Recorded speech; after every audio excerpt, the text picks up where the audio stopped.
Telespettatori di TVM Palermo, ben trovati con Penalty, tutto il calcio di cui il calcio vero non parla mai. 2 volte alla settimana, il mercoledì alle 21 ma anche il giovedì alle 22 per parlare di calcio dilettantistico siciliano. Subito la schermata con il risultato tra Paternò e Teramo. Paternò dunque che raggiunge la finale che giocherà prossimamente.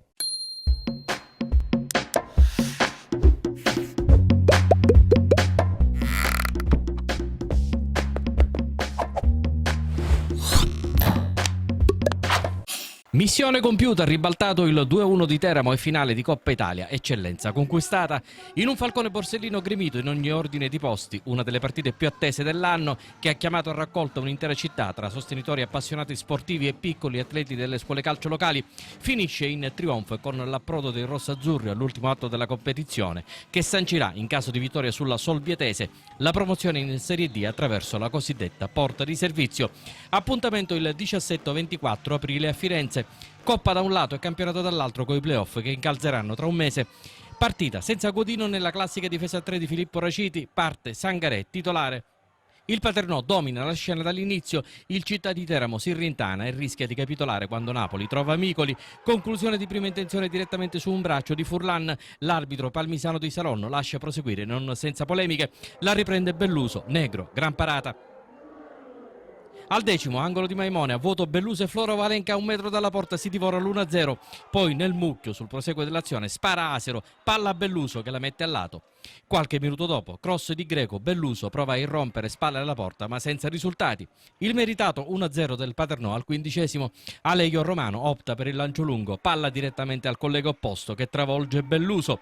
Micoli appoggia indietro per Michael Napoli che con una precisione a dir poco chirurgica la telecomanda all'incrocio per il gol che scatena l'entusiasmo di tutti e sposta repentinamente l'asse della qualificazione ai piedi dell'Etna. Gol che potrebbero essere 2. Negro salva su un deciso colpo di testa di Asero lanciato da Maimone e così gli abruzzesi trovano un pizzico di coraggio per non soccombere in largo anticipo. Troppo poco però quel che fanno vedere in avanti, a cominciare da Esposito per proseguire poi con un rasoterra di San Severino neutralizzato dall'attento Romano.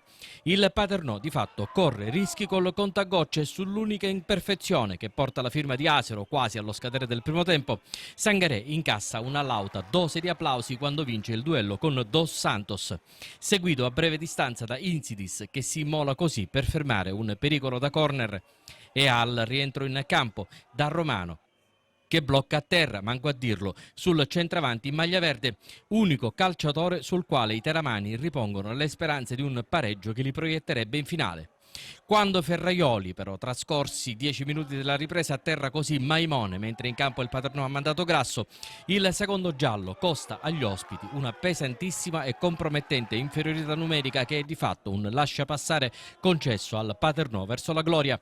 Le occasioni per raddoppiare fioccano. Grasso al termine di uno scambio rapido con Maimone si lascia prendere dalla fretta e manda alto.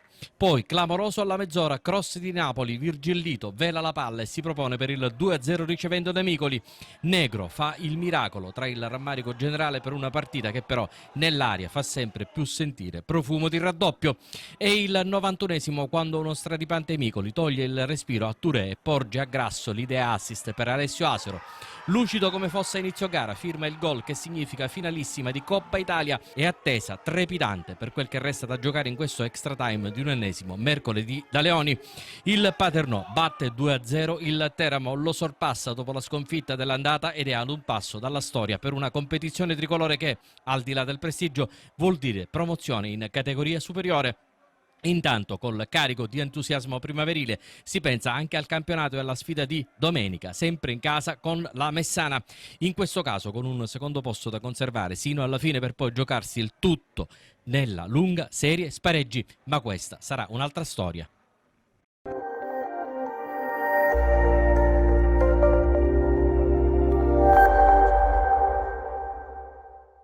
E ritorniamo a parlare ancora di eccellenza con le schermate degli incontri che si disputeranno domenica prossima. Questa è la schermata per quanto riguarda il girone A. Aspra Geraci, Castellammare Accademia Trapani, Casteldaccia Unitas Sciacca, Folgore Castelvetrano Nis FC, Fulgatore Athletic Club Palermo, Mazzara 46, Oratorio San Cile e San Giorgio Pro Favara, Supergiovane Castelbuono Don Carlo Misilmeri. Ritorneranno in campo anche le squadre del girone B, questa è la schermata. Mister Bianco 2011, Imesi Atletico Catania 94, Real Siracusa Belvedere Modica Calcio, Città di Gela Leonzio 1909, Enna Calcio Milazzo, Ionica FC Rocca Acquedolcese, Nebros Mazzarone Calcio, Paterno Calcio Messana 1966, Santa Croce Leonfortese. Adesso una breve pausa pubblicitaria e subito dopo alcuni face to face che abbiamo registrato nel corso di questa stagione.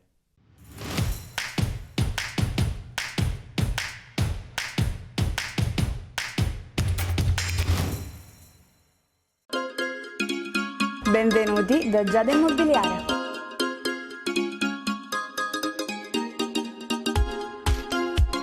La professionalità come punto di partenza, la qualità dei servizi come riferimento essenziale. Tutto questo è Giada Immobiliare di Giuseppe D'Antoni.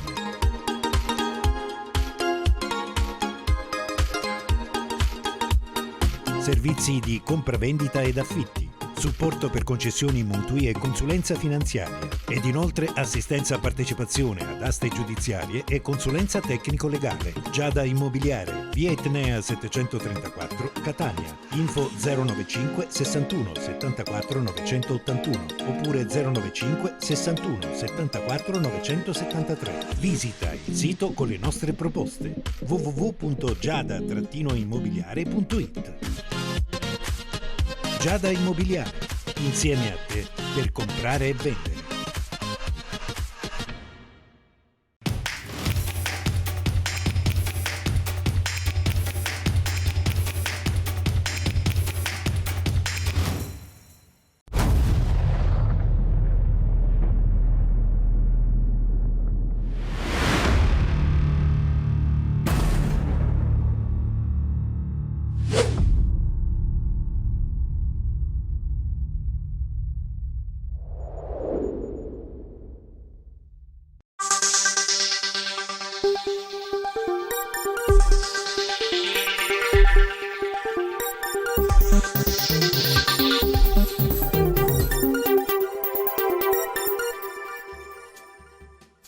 Imprenditore carismatico, travolgente e soprattutto amante del calcio. Già presidente del Torino, ma oggi presidente della Nissa FC. E qui con noi Luca Giovannone. Nella nostra trasmissione abbiamo questo faccia a faccia anche per conoscere in un certo senso l'altro lato di Luca Giovannone. La prima domanda che le faccio è la seguente: cosa spinge un uomo del nord, che poi volendo lei del nord non c'è perché è nato proprio nel cuore della nostra Italia, al centro, nella zona di Frosinone, ad investire comunque qui nel sud, in una terra con tanti quesiti, ma credo che abbia tantissime risorse? Lo dico in breve perché ci vorrebbe una puntata a parte, però ecco, io comunque poi dopo che ho ceduto il Torino a Cairo sono rimasto a vivere lì dal 2005 per 18 anni. Avevo rinunciato al calcio, salvo gli ultimi 5 con la mia azienda. Ho fatto la sponsorizzazione del Milan, c'è stata anche la vittoria dello scudetto, c'è stata anche la Champions League e poi però quando c'è stato il fallimento del Catania e il Comune ha emesso il bando, pensato, ma Catania è una bella piazza e L'idea l'ha stuzzicato, mi vado a insomma. candidare. Perso il Catania perché giustamente è stata data a Pelligra, miliardario australiano, e Forza Catania.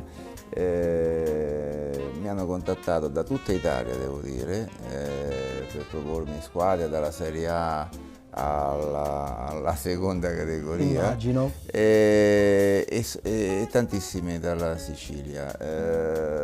Vincenzo Cancellieri, direttore generale della Nissa, mi ha invitato fortemente a visitare la città, è piaciuta a me, è piaciuta a mia moglie Ioana, e ho visto lo stadio. Quando ho visto lo stadio, che è uno dei migliori Ha intuito la potenzialità della Sicilia, ho capito che non era la piazza di Torino, non era la piazza di Milano, non era la piazza di Catania, però lì potevo realizzare un progetto che comunque una città come Caltanissetta, del centro Sicilia, di 70.000 abitanti, un progetto di calcio sano, dove si può comunque arrivare lontano.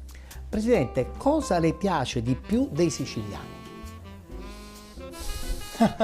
Allora, io scherzando, Torino la chiamo la fredda Torino, ma la fredda sia come clima e anche come atteggiamento delle persone.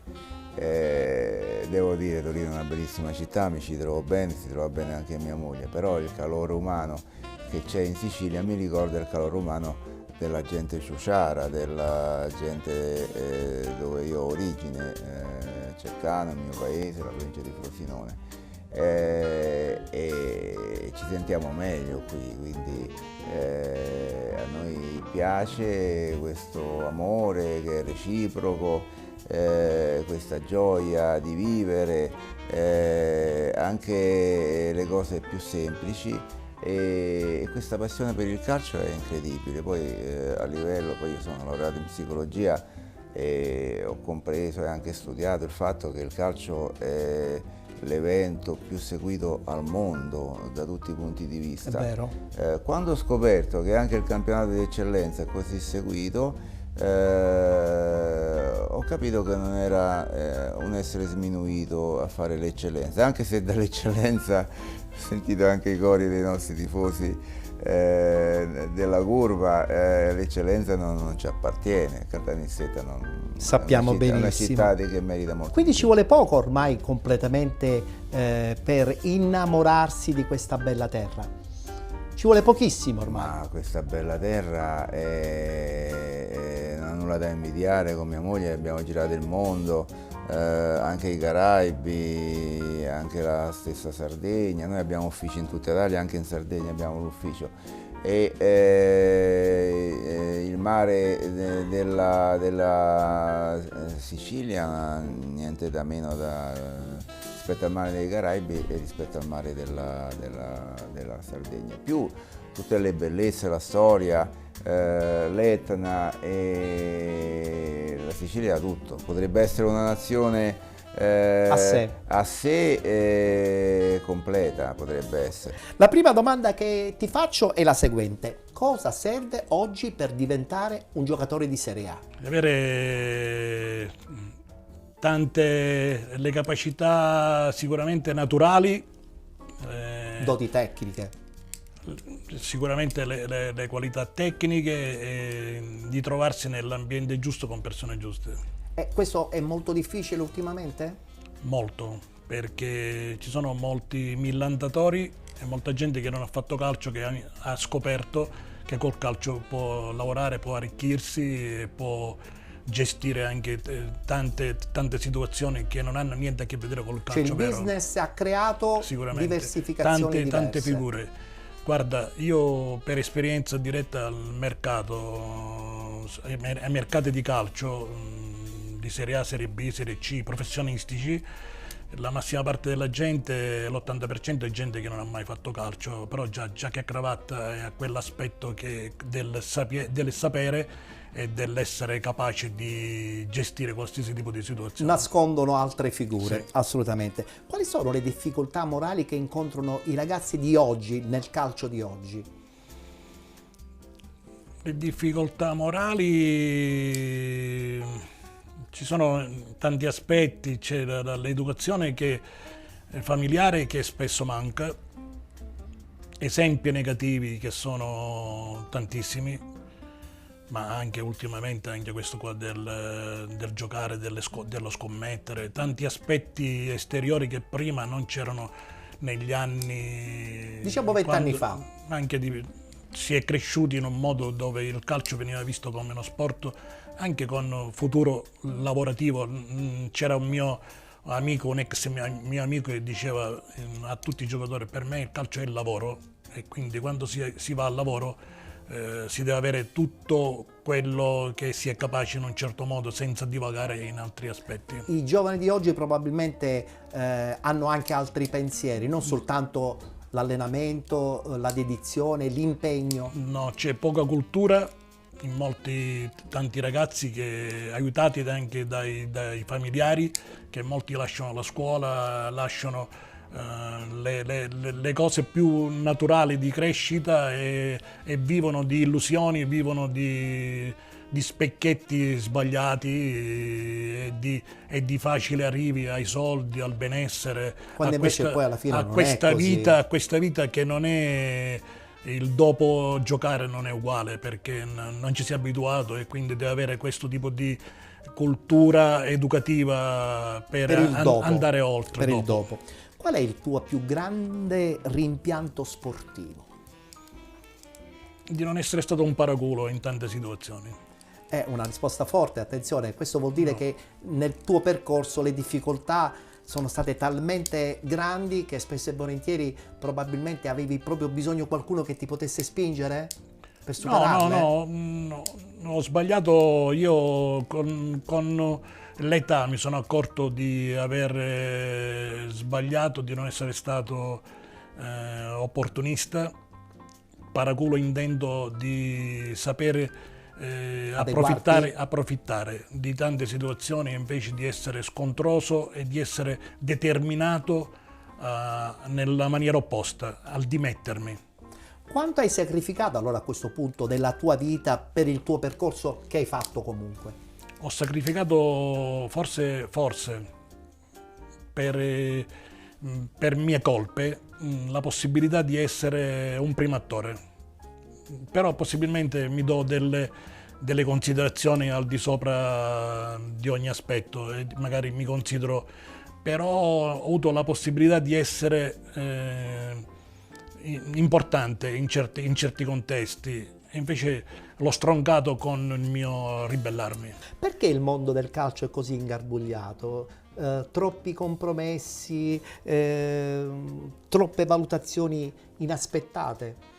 Ma guarda, io devo dire la verità, quando ci troviamo a parlare con Fabio del mondo del calcio, ci chiediamo come mai noi siamo entrati a far parte del mondo del calcio. Lo dico sinceramente, perché vedo un'approssimazione, vedo, come dici tu, tante cose ingarbugliate, non lineari. Quando tu provi a fare le cose lineari nel mondo del calcio ti prendono per scemo. Un pesce fuor d'acqua. Ma hai visto che buono, cioè, partono da questo presupposto, capito? Invece secondo me la differenza sta proprio lì. Cioè, noi a Enna penso che abbiamo portato questo tipo di mentalità, di fare le cose per bene, di organizzarci come impresa reale, perché il calcio oggi è un'impresa a 360 gradi. Assolutamente sì, solo così puoi reggere il colpo, perché noi consideriamo che siamo Enna, per fare il caso dell'anno scorso, è un quartiere scarso di Siracusa, attenzione, noi siamo 25.000 abitanti, Siracusa ne fa 120.000 con tutto l'indotto che ha. Certo. Chiaramente noi ritengo che giocare la stessa partita a Siracusa noi abbiamo fatto un miracolo È sportivo. una tripla Ma soddisfazione. assolutamente,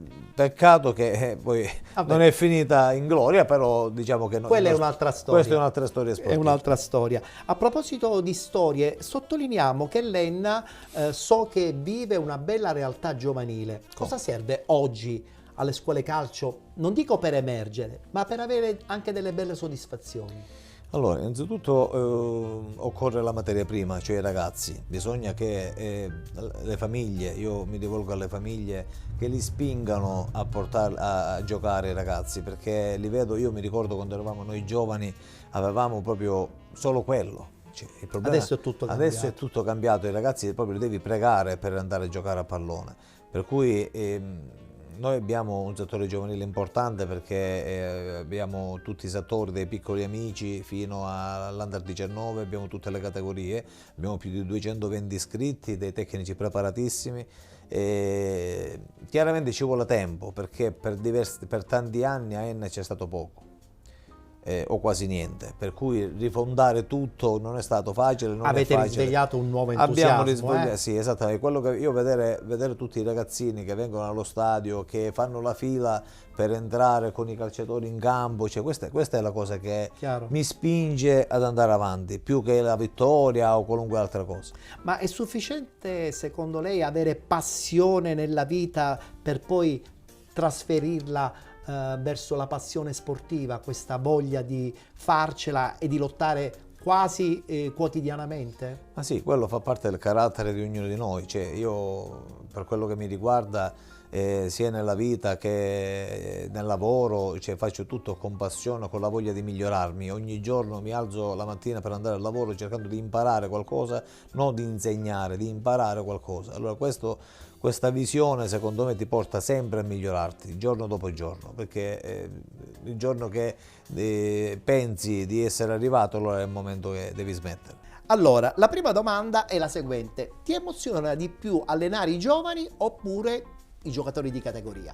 Mi piace allenare, mi sono reso conto in tutti questi anni di percorso che è bellissimo per me, mi dà uguale emozione allenare i piccolissimi bambini così come gli adulti. Ho avuto la fortuna di fare tutto un percorso completo. completo e oggi posso dire, avendolo fatto per intero, che per me l'emozione grande non è tanto allenare i bambini o i ragazzi o gli adulti, ma proprio allenare. Quale deve essere secondo te il limite tra allenatore amico e un allenatore normale? L'allenatore, così come il genitore, non è un amico, non può essere, almeno dal mio punto di vista. È chiaro che devi dare la possibilità al giocatore di venirti incontro, di stare nella tua zona, fra virgolette, diciamo di confidenza quando ne ha necessità, però credo che per il ruolo che ha l'allenatore non debba può avere un ottimo rapporto amicale con i giocatori, però, rispettoso, però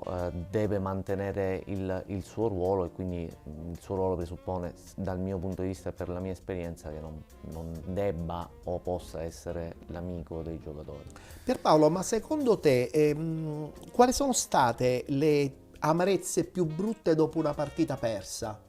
E se ci sono state, e sicuramente ci saranno state, le amarezze più belle invece dopo una bella partita vinta?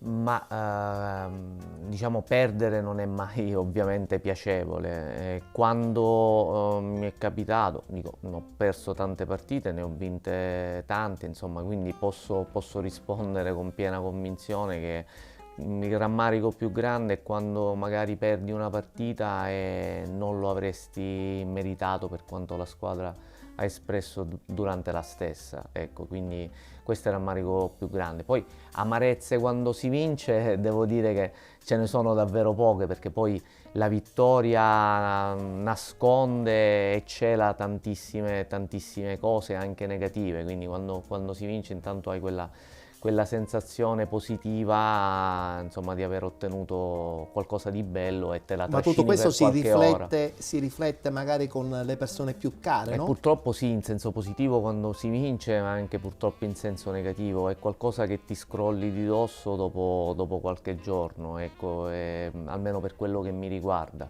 Poi è chiaro che essendo di natura un ottimista, anche quando le cose non vanno bene cerco di guardare sempre il bicchiere mezzo pieno, perché credo che anche questo sia una delle caratteristiche che un allenatore deve avere, quello di dare visione e positività e prospettive positive anche ai propri giocatori. Però certo è complicato e capita spesso, insomma, anche che una partita persa te la porti anche a casa. Fortunatamente con l'esperienza ho imparato anche a cercare di scindere. Se posso sì, ma comunque ad accorciare quei tempi per metabolizzare una sconfitta, non portarla troppo in là nei giorni, e in questo diciamo stiamo diventando bravi, ma ancora siamo in cammino. Senti, un fatto scaramantico può diventare poi però per un allenatore una cosa di abitudine? Ecco, E poi insomma tu ne hai qualcuno? Ma tendenzialmente, essendo diciamo di sangue anche partenopeo, quindi qualche nota di scaramanzia l'ho portata avanti, no, negli anni. Poi ho cercato di liberarmene perché mi rendevo conto, insomma, che non erano cose, non ho un particolare gesto di scaramanzia, ma prima di ogni gara bacio il crocifisso che mi regalò mio padre prima di andarsene, ma quella più che una scaramanzia è un modo di sentirmi ancora vicino a lui. Schemi, passaggio corto, passaggio lungo, sovrapposizione, marcamento a zona, marcamento a uomo. Ma Pierpaolo, ma secondo te tutto questo serve per giocare a pallone?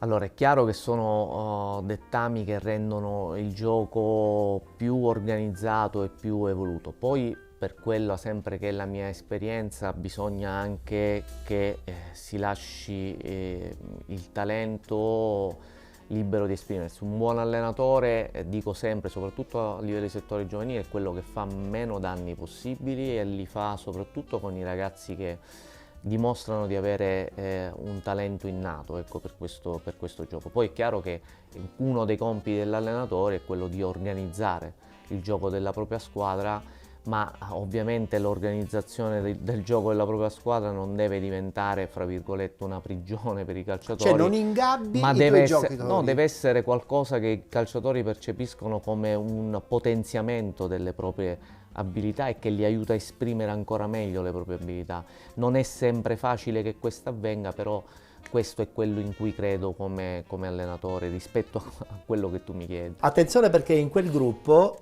c'è un personaggio che è stato amato alla follia, Gianluca Vialli. Che rapporto avevi con Gianluca e che cosa ti porti sempre nella tua scatola dei ricordi?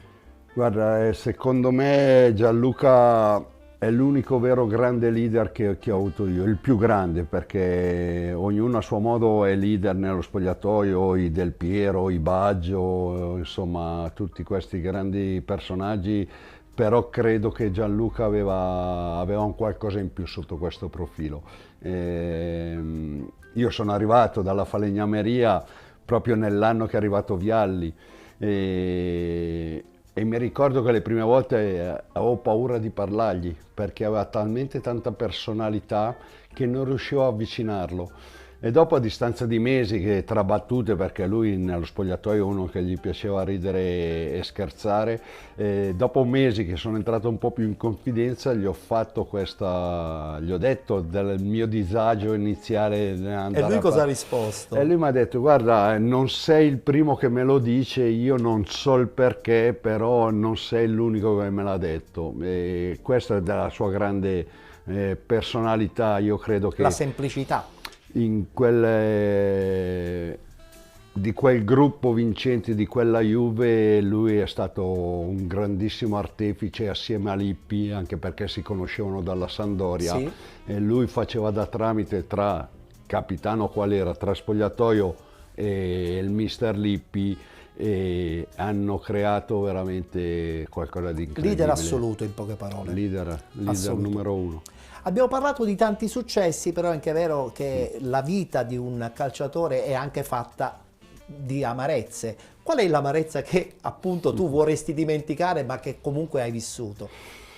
Ma guarda, abbiamo vinto una Champions e ne abbiamo perse altre due. Ho perso finale di Coppa UEFA, ho perso magari tante cose, ma che vorrei cancellare no, perché credo che nella vita di un Serve atleta serve veramente tutto e devi accettare la sconfitta, perché è vero che in quegli anni noi eravamo il punto di riferimento a livello europeo. In 4 anni abbiamo fatto 4 finali, 3 di Champions e una di UEFA, abbiamo vinto 3 campionati, eravamo veramente, per dirne una, c'era Alex Ferguson che veniva al Comunale a vedere i nostri allenamenti. E quindi Insomma, è tutto dire. È tutto dire. Però non cancellerei, diventerebbe troppo facile dire le finali le rigiocherei, ma le potrei riperdere.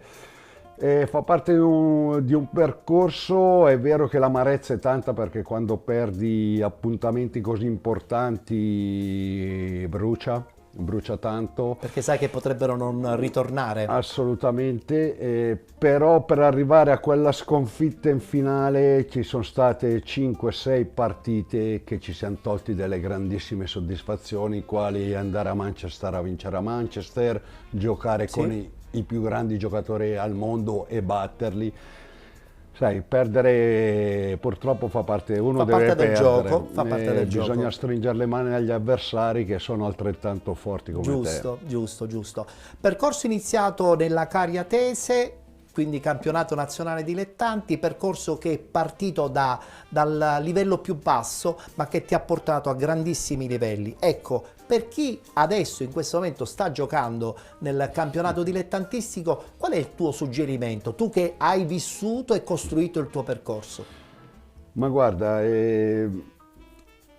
non saprei cosa dire, nel senso che io mi divertivo tanto anche a giocare in interregionale. In nazionale dilettanti guadagnavo dei soldini, ero un ragazzo giovane per cui non faceva neanche male e mi piaceva il senso di appartenenza, lo spogliatoio e a me è sempre piaciuto, siccome giocavo al paese, perciò i vecchietti del paese ti venivano a vedere. Eri diventato un riferimento. Ok, ero il passatempo della domenica per quanto riguarda i discorsi da paese. E per cui io entravo in campo con l'idea che la gente parlasse bene di me, no? Io non sono mai stato un giocatore ultra tecnico, però ero un giocatore che non mollava mai, che correva tantissimo, gli piaceva non mollare mai, vendere cara la pelle e questo è stato un po' il mio modo di essere, che poi mi sono portato anche alla Juventus. E il fatto che la gente parlasse bene di me è stato fondamentale. Poi il divertimento è fondamentale, perché se no non ci puoi stare neanche in Serie A se non ti diverti.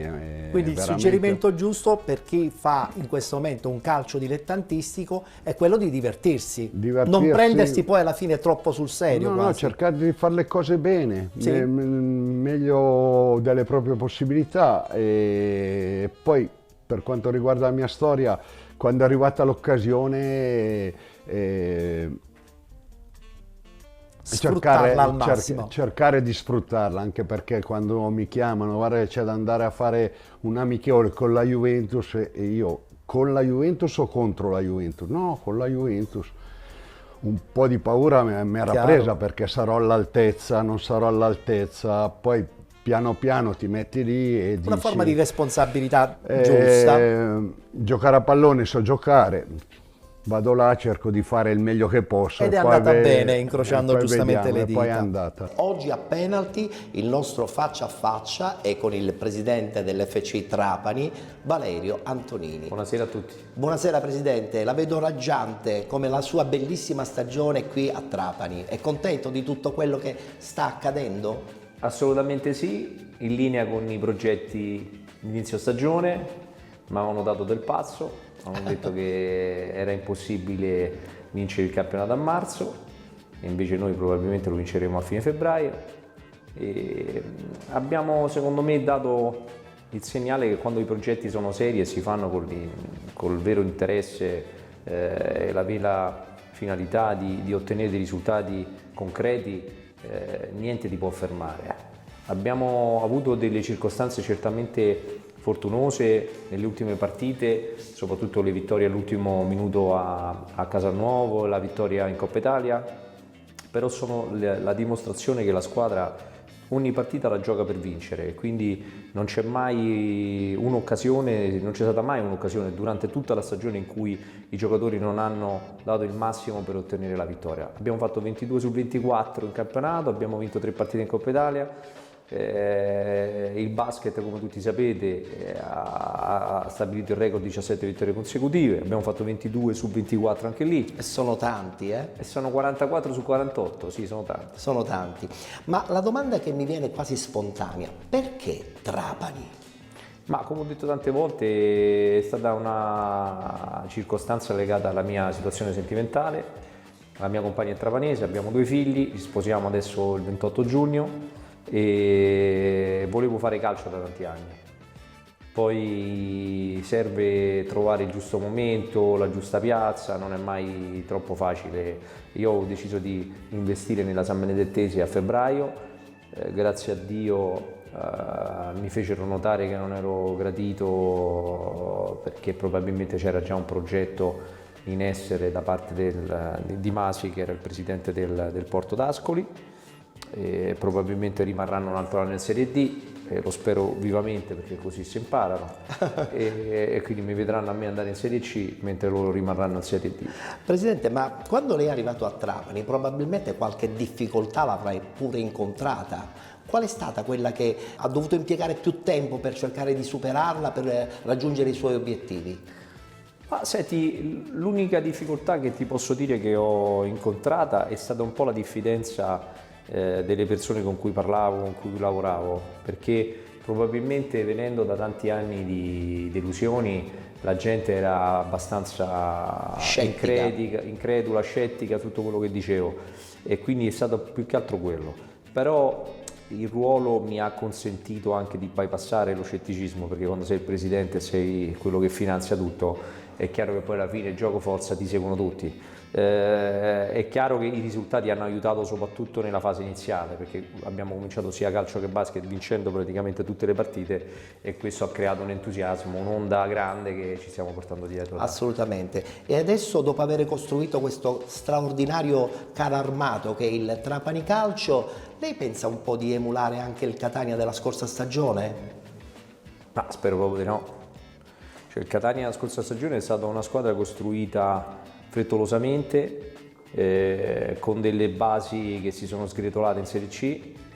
Io sto cercando di fare completamente in maniera diversa. Io ho comprato già una serie di giocatori per l'anno prossimo, che ovviamente in questo momento non possiamo confermare per ovvie ragioni. Certo, ancora la stagione in corso, ma abbiamo già degli accordi verbali con loro, e sono già 9. E quindi abbiamo avete già buttato le basi. Abbiamo impostato quelli che sono i giocatori che dovranno rimanere, che si meritano di rimanere. In generale io ho deciso di comprare 15-20 giocatori in più di quelli che serviranno, che saranno tutti giovani del 2005, 2006, 2007, che serviranno come asset determinante per la crescita immediata della società, che poi daremo in prestito o in Serie C o in Serie D, e che diventeranno nell'arco di 1 o 2 anni portafoglio importante di crescita patrimoniale. È stata studiata tutta la storia di questo Trapani a tavolino, probabilmente, no? Beh, è l'unico sistema. Se si fa business bisogna per forza fare così. Guarda, rubo una frase di un caro amico che è il presidente della Lazio, Claudio Lotito, che dice sempre, ha ragione, il mondo si divide tra i prenditori e gli imprenditori. Io faccio l'imprenditore, molti fanno imprenditori, occupano ruoli che non gli competono, o quando li occupano utilizzano denaro che non è loro, e quindi è facile che quel denaro venga sperperato. È vero.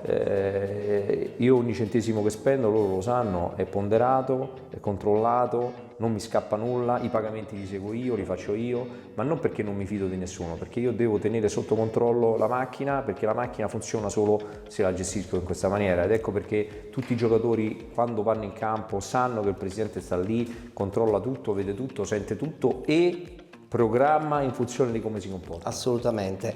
Cos'è per te la parola lavoro e sacrificio? Sono due parole importanti.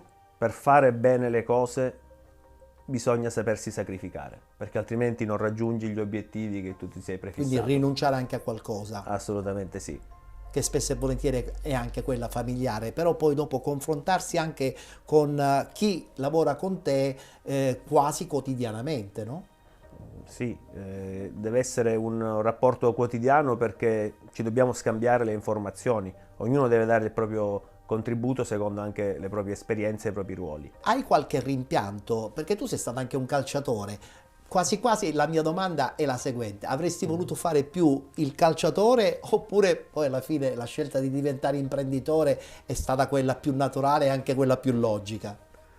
Beh, come ogni bambino mi sarebbe piaciuto fare il calciatore, solo che i miei piedi non erano abbastanza buoni per poterlo fare e allora ho ripiegato per fare, almeno in dirigenza, ecco, fare il presidente. Fare il presidente, è vero. E in questo caso l'equilibrio quanto è sufficiente per avere tutto sotto controllo?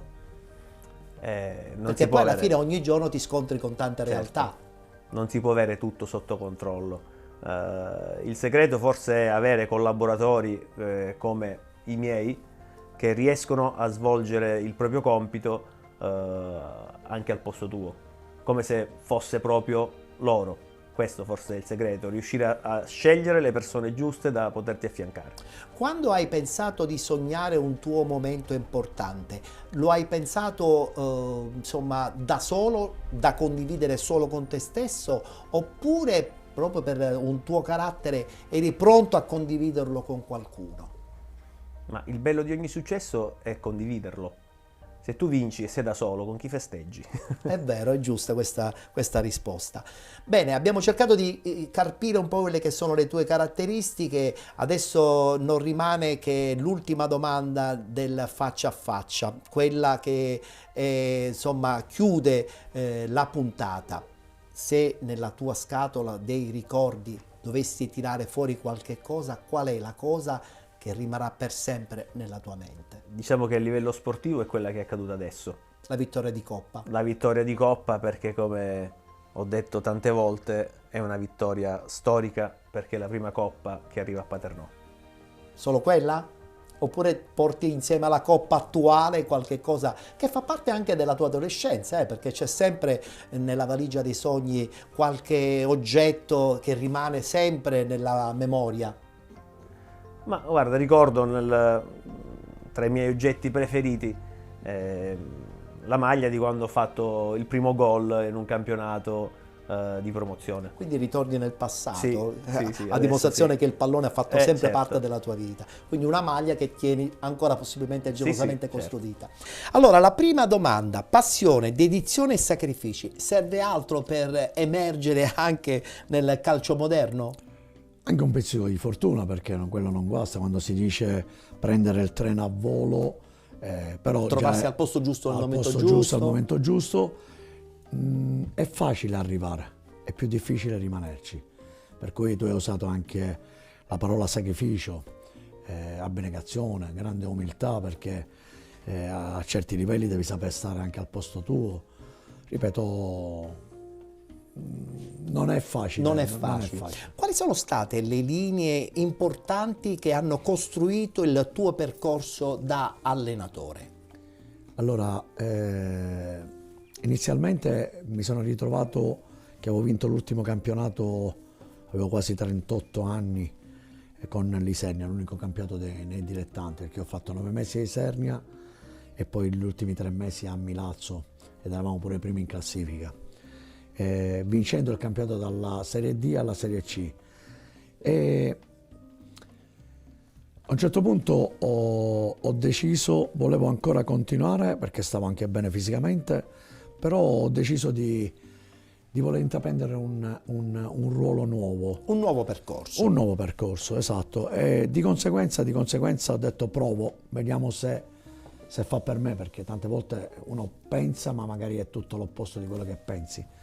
E devo essere sincero, mi è piaciuto, per cui ho fatto l'allenatore e il giocatore in promozione, facendo anche dei buoni risultati, e poi l'appetito mi è mangiando perché ti piace, stai a contatto con i giovani, cerchi di insegnare calcio, perché tante volte pensano i ragazzi che siano già bravi e sono pronti. E invece non è così, perché c'è un lavoro, ecco perché quando dico tante volte la parola dilettanti e professionista non è soltanto nei comportamenti, ma anche nel lavorare.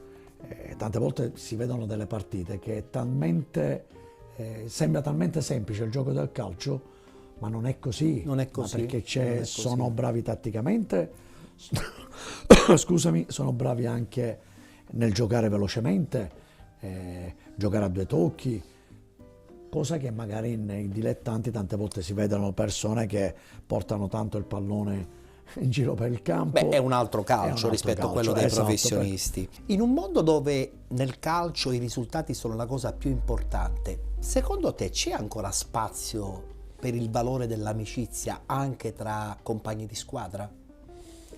Ma se viene a mancare questo, penso che viene a mancare tanto. La competizione, penso sana, penso che all'interno di un gruppo fa crescere sia dal punto di vista della qualità del lavoro, per cui un allenatore si ritrova con giocatori che lavorano al top, al massimo, per cui io penso che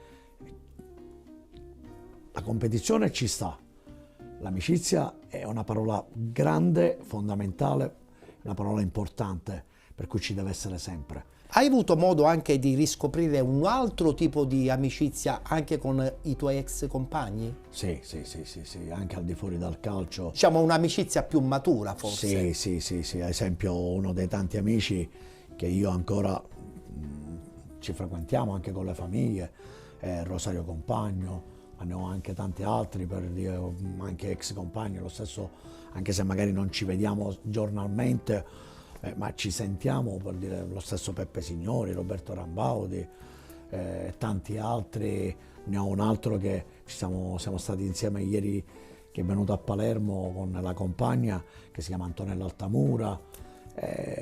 No, ne ho tanti. Hai trasformato quell'amicizia goliardica da calciatore ad un'amicizia più matura. Ma senza pensare a tutti gli amici del vecchio Licata, perché in un'intervista l'ho detto, prima ancora di essere squadra bravi all'interno di un terreno di gioco, noi eravamo fratelli fuori anche dal terreno di gioco. Che bella cosa che stai dicendo. Eravamo sempre insieme, uniti, compatti, quasi eravamo un modello, almeno in Sicilia eravamo un modello per tutte le altre squadre. Confermo. Eravamo uniti e compatti, poi tutti i siciliani, ancora di più. Eravate la nazionale proprio siciliana a tutti gli effetti. E ancora tuttora noi ci frequentiamo, ci incontriamo, e ci siamo incontrati per Capodanno. Ma se per caso ti potesse capitare un'occasione quasi fiabesca, le lancette del tuo orologio tornassero indietro nel tempo, ti continueresti a fidare sempre delle stesse persone, oppure qualcuno forse probabilmente gli metteresti una X e lo cancelleresti subito? Allora, innanzitutto, se potessi... Non è una domanda cattiva. No, no, per carità di Dio, non è. Rispondo anche con molta tranquillità e serenità. Se potessi ritornare indietro col tempo, ancora prima di andare a mettere delle X o tranciare proprio, mi piacerebbe ritornare ad essere nuovamente calciatore, perché l'ho sempre amato questo. La tua più grande emozione? Quando io vedo tanti ragazzi che hanno la possibilità e che non tirano fuori quel di più per fare quello che tutti da ragazzino abbiamo sempre sognato. Io dico sempre che è una linea di partenza dove ci saranno milioni e milioni di bambini che partono, ma su tanti milioni di bambini magari sfondano nel mondo del calcio quello vero, pochissimi. Assolutamente, Per cui la percentuale è bassissima. Per cui pagherei soldi per ritornare ad essere nuovamente giovane e rifare tutto quello che ho fatto da calciatore e magari anche meglio rispetto, però diciamo che nel nostro mondo ci sono anche dei personaggi dove bisogna mettere non una X, forse anche una croce, detto in tranciarli proprio siciliano, però fanno parte del nostro cammino, fanno parte del nostro percorso e bisogna accettarli. Bisogna accettarli e soprattutto magari con l'esperienza maturata, perché tante volte si è giovani, con l'esperienza maturata magari non si rifarebbero tanti errori che magari abbiamo commesso. Ma quelli si fanno anche perché c'è un po' l'incoscienza forse, allora, no? Dell'adolescenza, della gioventù. Ma soprattutto, ad esempio, io, magari tanti non mi conoscono perché parliamo ormai di, ne ho 56, per cui ho smesso a 38, 28 anni fa, e magari tanti giovani non mi conoscono nemmeno. Ad esempio, io in Serie A litigai con Pasquale Casillo, il presidente, anche avendo ragione, ma non perché lo dico qui, perché ahimè lui non può nemmeno rispondere perché non c'è più, buonanima, però magari se in quel momento lì, anche se avevo ragione, forse rimanevo in silenzio. Contavi fino a 10? Ma quel giorno lì ho contato anche fino a 50. Ah, addirittura. Ho contato quindi anche fino a da 50. parte tua c'era quella disponibilità? C'era quella, perché anche se avevo 22 anni, 22, 23, 22 penso, ero anche un ragazzo abbastanza maturo, perché la vita mi aveva riservato una brutta sorpresa. Mi sono ritrovato all'età di 19 anni senza più mio padre, che è morto faceva 43 anni nel mese successivo. Lui è morto a luglio e faceva 43 anni, per cui sono dovuto diventare grande subito, perché mi sono ritrovato con una famiglia a carico, per cui ero anche un po' più maturo del previsto. Certe volte i fatti aiutano a crescere. Esatto, però ripeto, forse dovevo contare invece fino a 50, magari dovevo contare fino a 100, visto che non è stato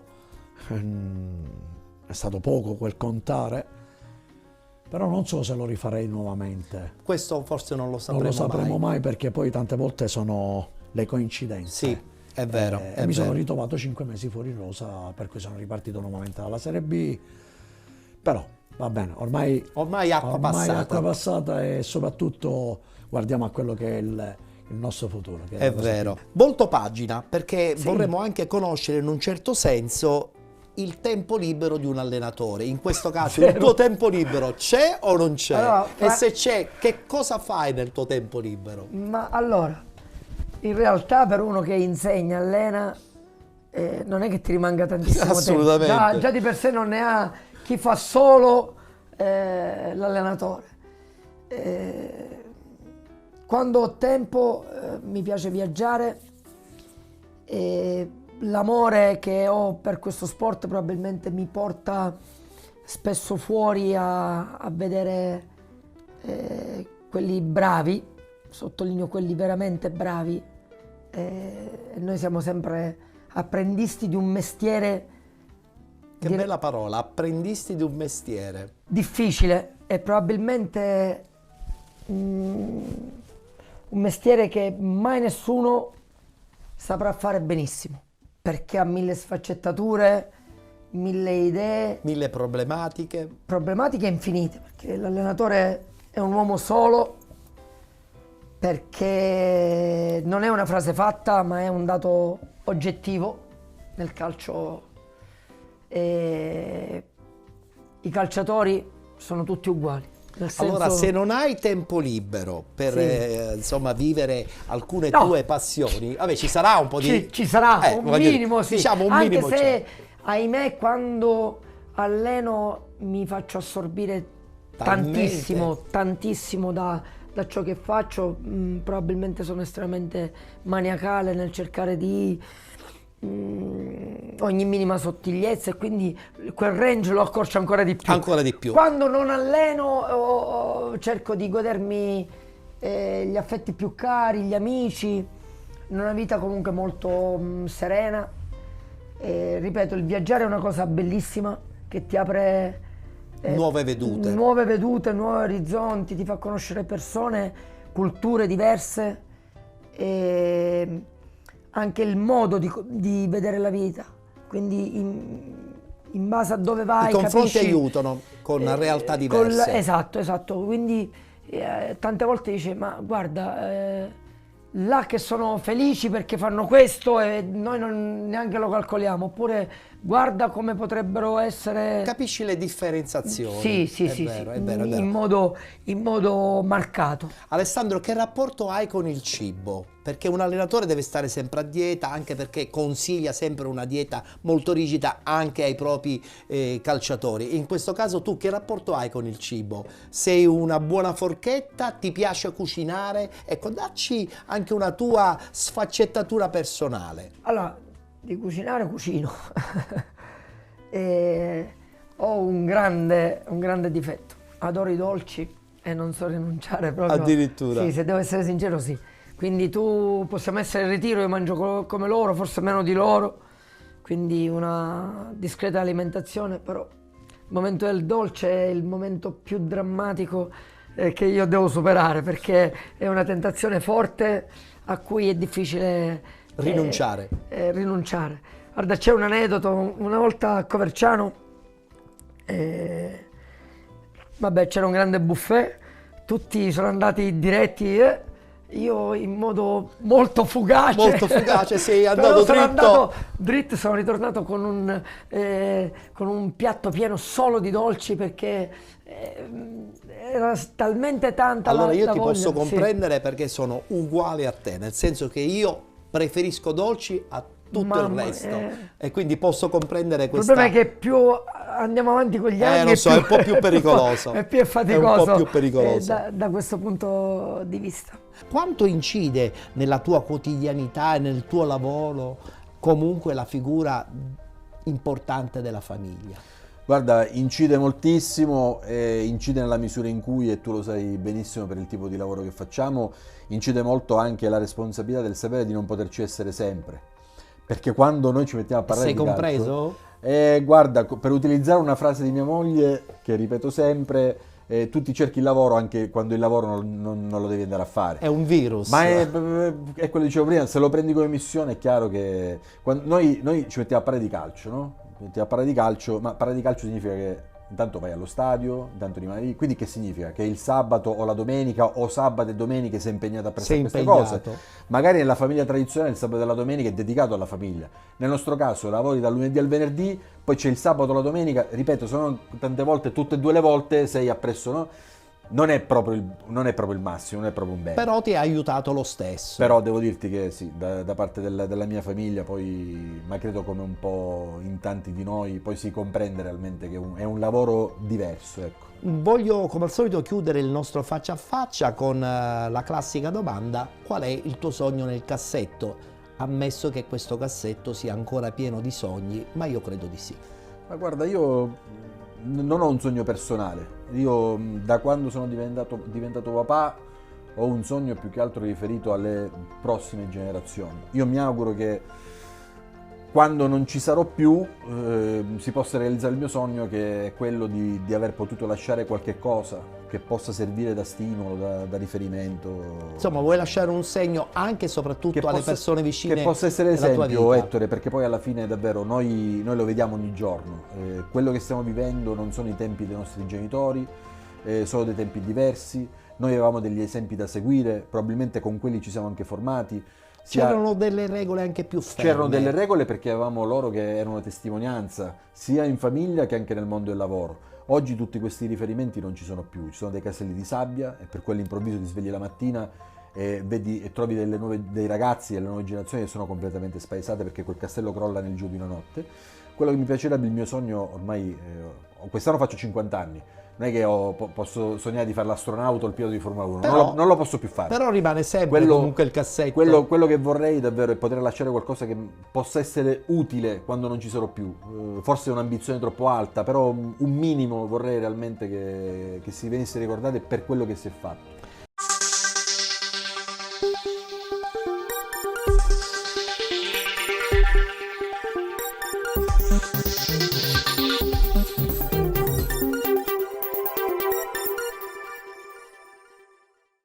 Con alcuni face to face registrati durante questa stagione 23-24 chiudiamo qui la puntata del giovedì di Penalty. Grazie per essere stati con noi, vi ricordo che questa puntata è visibile anche attraverso la pagina Facebook Penalty oppure sul canale YouTube Penalty Programma Sportivo, ma siamo anche visibili attraverso la piattaforma HBB TV di 7 Gold, canale 15 del digitale terrestre. Appuntamento alla prossima settimana.